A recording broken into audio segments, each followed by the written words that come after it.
More fuel from Australia's stockpile could start making its way to Bowser's as soon as today, after the federal government gave the green light to release some of its reserves. Political reporter Isabel Rowe joins us now from Parliament House in Canberra. Isabel, good morning. So where is this fuel headed? Well, hopefully straight to regional areas, because that has been the instruction from the government here.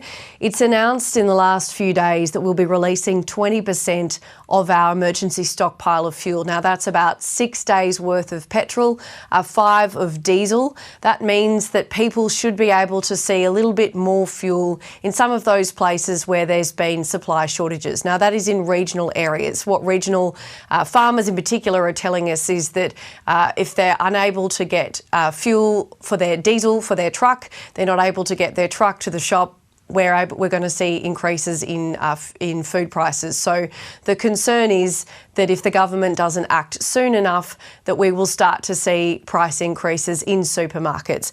Now, the government is also changing fuel standards, so the quality of fuel in the next few days and weeks will also be a little bit lower. The government says that is another measure that it can put in place to make sure that people are getting the fuel that they need. In terms of the direct impact on prices, the government says it may take a little while for the actual effect of this fuel flowing today to reach the Bowsers.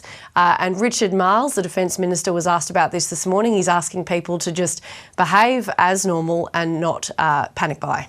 Right now our message to Australians is to just keep going on as you normally would. As we speak, the same amount of ships that are coming in supplying Australia are doing that. Obviously, this is a function of how long this conflict continues, and that's not something that I can answer in terms of what's going to happen. The Defence Minister Richard Marles there. Now, the government has got a bit of criticism in the last few days for not acting quickly enough on this, for not alleviating people's concerns. We've just heard from the Treasurer, Jim Chalmers, this morning, who's put out a note saying he's convened a meeting of the ACCC. They will be hauling in fuel suppliers, in his words, to explain why there's been some price hikes at the Bowser.